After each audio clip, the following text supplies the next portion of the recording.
In the name of the Father, and of the Son, and of the Holy Spirit. Amen. The Lord be with you, and also with you. And welcome to our recorded Eucharist for this week, which this week is a celebration of the Harvest Festival. As usual, we have hymns pre-recorded from the singers of St. Martin in the Fields, and we join together now in the first of those, the great harvest hymn, Come Ye Thankful People, Come.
As we prepare for our worship today, we join together in the prayer of preparation.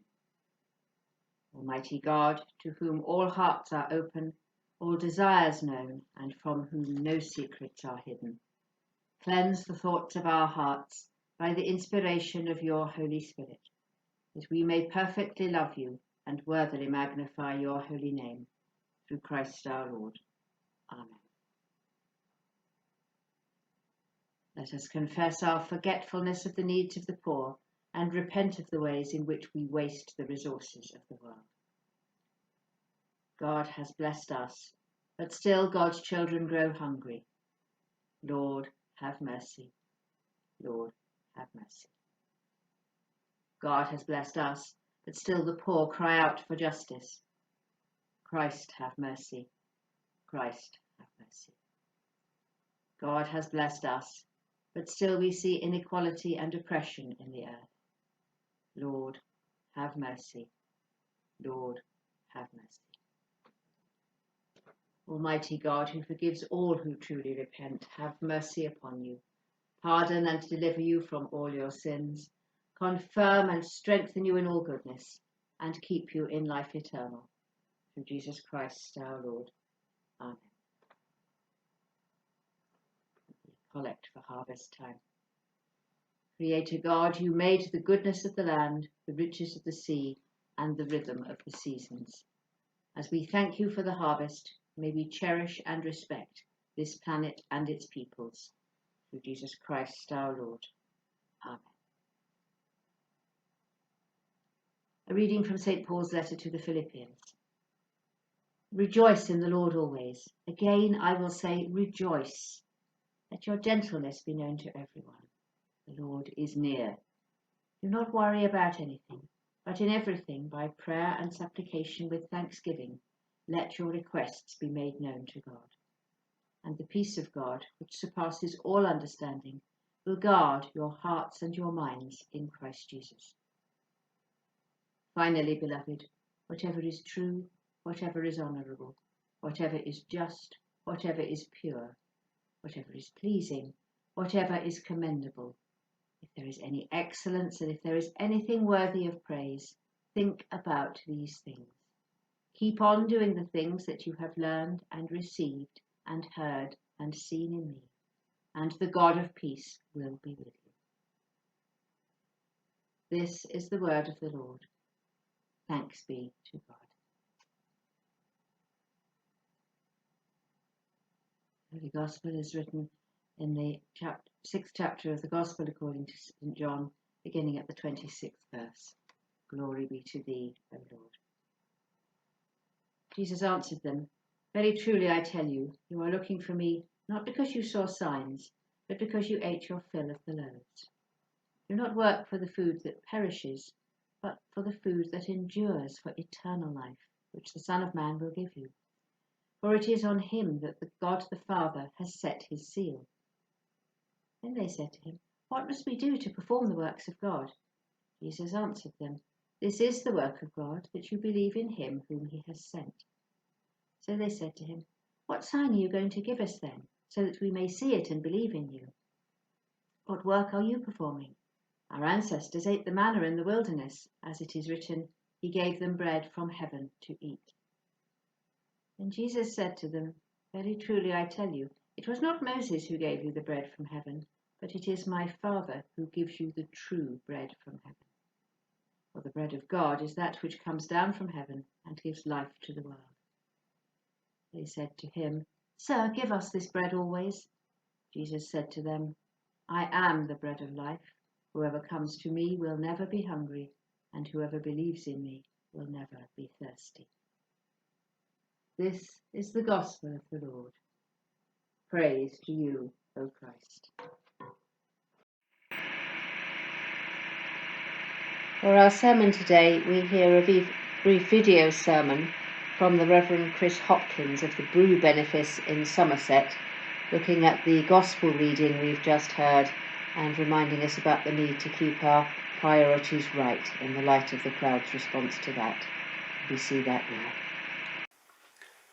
So a question, what is it that motivates us in our lives?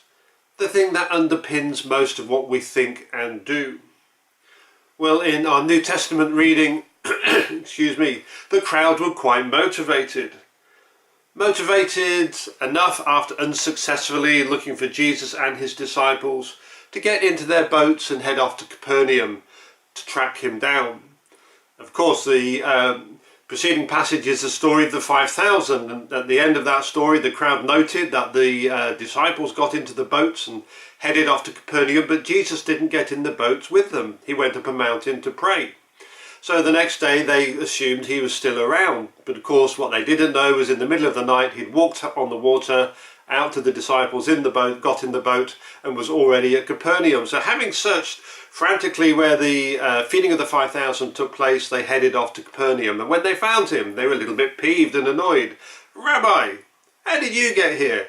What's going on? Well, how many of us have been asked a question in such a way that it actually comes across as an accusation? This is what happened to Jesus here. So what was their motivation, such that they were prepared to go to such extraordinary lengths to try and track him down? Why were they chasing after him? And having found him, to try and hold him to account? Well, from this passage we're aware of two motivations that the crowd had.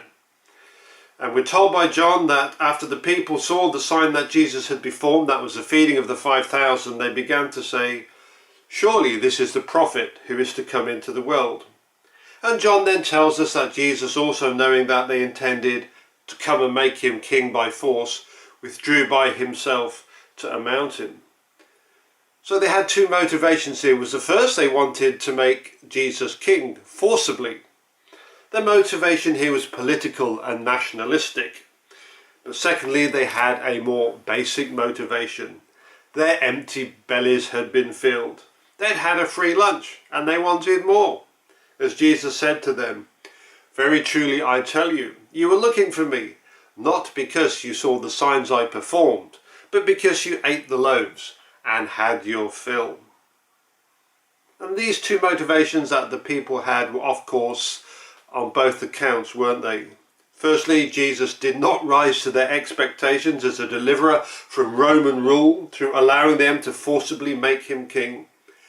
And Jesus was not just interested in filling their physical hunger. So in contrast to the crowd, what was important to Jesus? Well, we find out in Jesus' statement to the crowds, "Do not work for food that spoils, but for food that endures to eternal life." So what food was Jesus talking about to the crowds back then and maybe to us today? Well, Jesus said, "Do not work for," implying that our motivations and our actions, we're investing our time, our energies and our money into something because we're working for something. And Jesus' point is that it's easy to be distracted and engrossed such that we invest our time and our energies and our money into things which, although they might be very important to us, are not of primary importance to God. You see, the crowd had completely missed the point. Their error was that they were more interested in the free lunch than the one who provided it. They were more interested in the miracle than the miracle worker. They were more interested in the free gift than the one who gave it. They were more interested in a nationalistic Messiah than one who offered forgiveness of sins through the way of a cross. So how about us?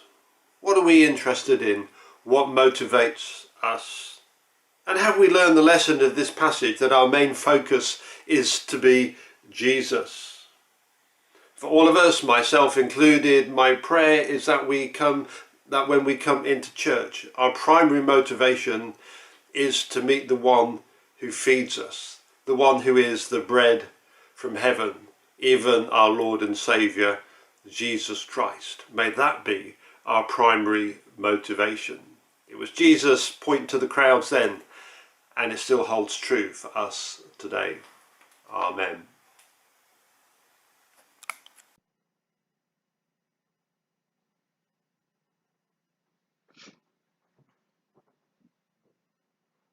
We join together in our affirmation of faith.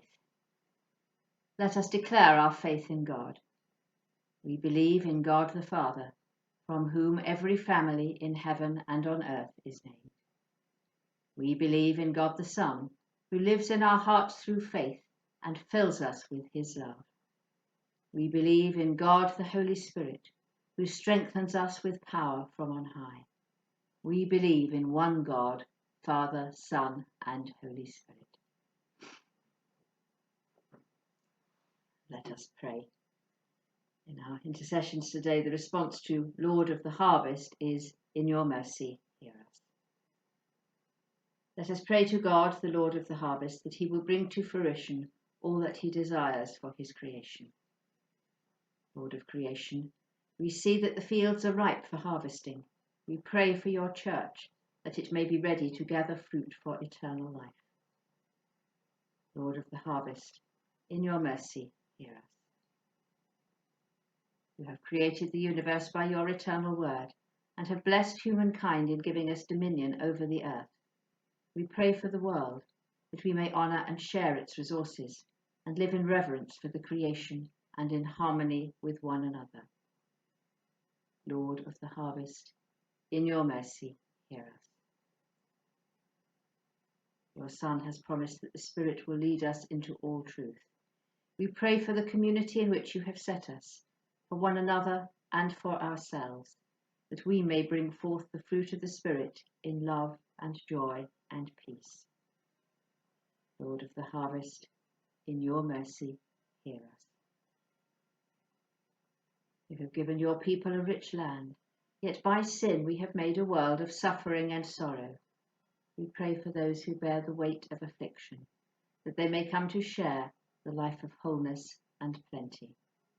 Lord of the harvest, in your mercy, hear us.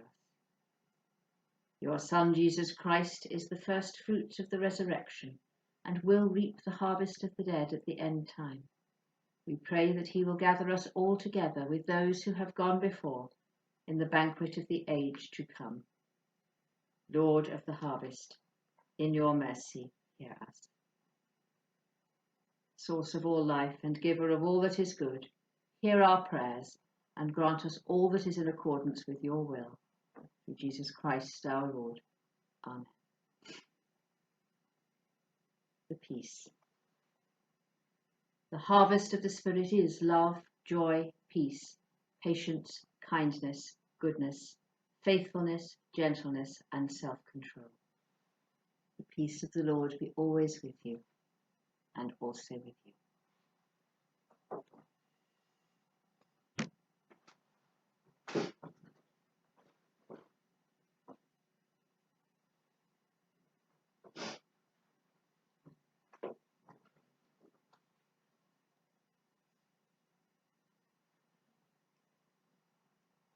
With this bread that we bring, we shall remember Jesus.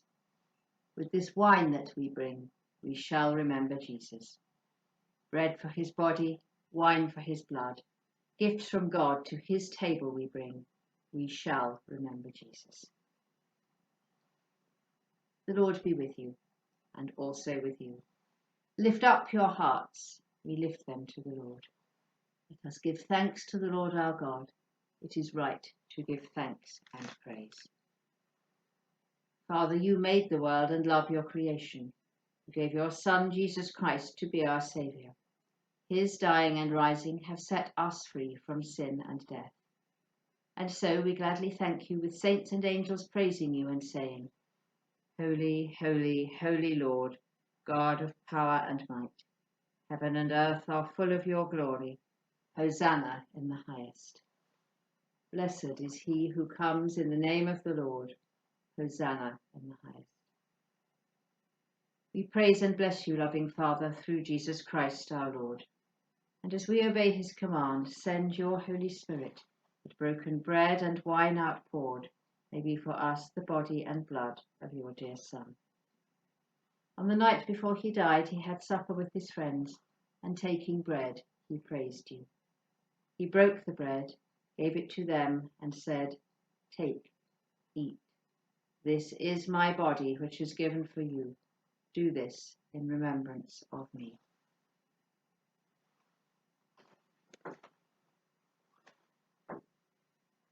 When supper was ended, he took the cup of wine. Again he praised you, gave it to them, and said, Drink this, all of you. This is my blood of the new covenant, which is shed for you and for many for the forgiveness of sins. Do this as often as you drink it, in remembrance of me.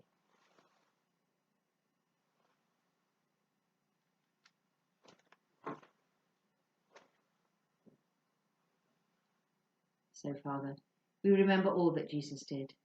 In him we plead with confidence his sacrifice made once for all upon the cross. Bringing before you the bread of life and cup of salvation, we proclaim his death and resurrection until he comes in glory. Great is the mystery of faith. Christ has died, Christ is risen, Christ will come again. Lord of all life, help us to work together for that day when your kingdom comes and justice and mercy will be seen in all the earth. Look with favour on your people, gather us in your loving arms, and bring us with St. Paul, St. Agatha, and all the saints to feast at your table in heaven. Through Christ and with Christ and in Christ, in the unity of the Holy Spirit, all honour and glory are yours, O loving Father, for ever and ever. Amen.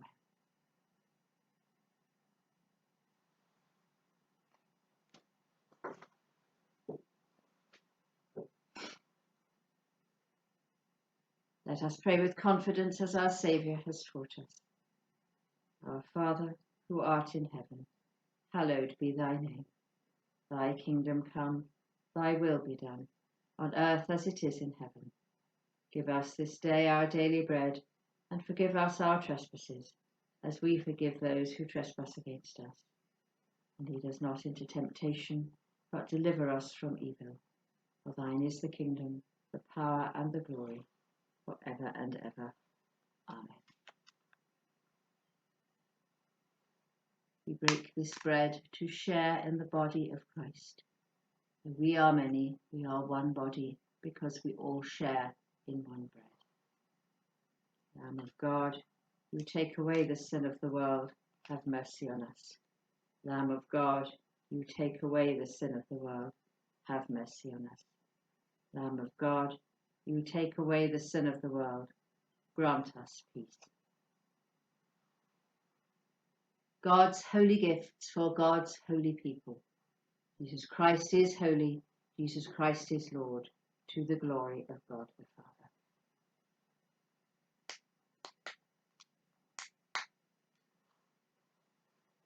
The body of Christ.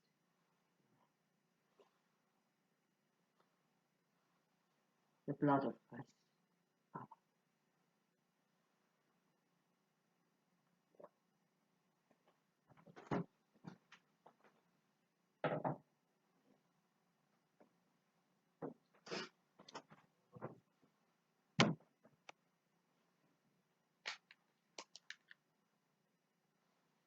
Let us pray.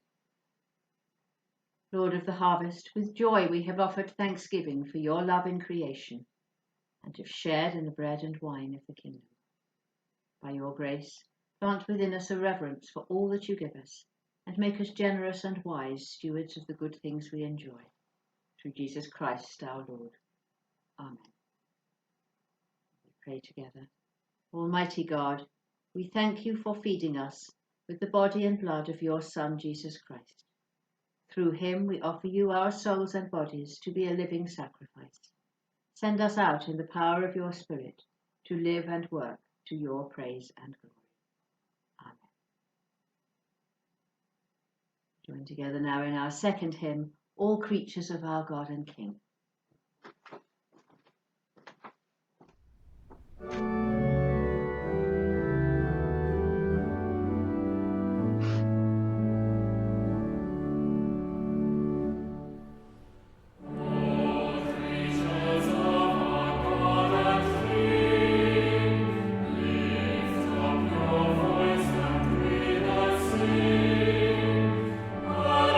Alleluia, alleluia.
The Lord be with you and also with you. May God, our Creator, who clothes the lilies and feeds the birds of the air, bestow on you his care and increase the harvest of your righteousness. And the blessing of God Almighty, the Father, the Son, and the Holy Spirit be among you and remain with you always. Tend the earth, care for God's good creation, and bring forth the fruits of righteousness. Go in the peace of Christ. Amen.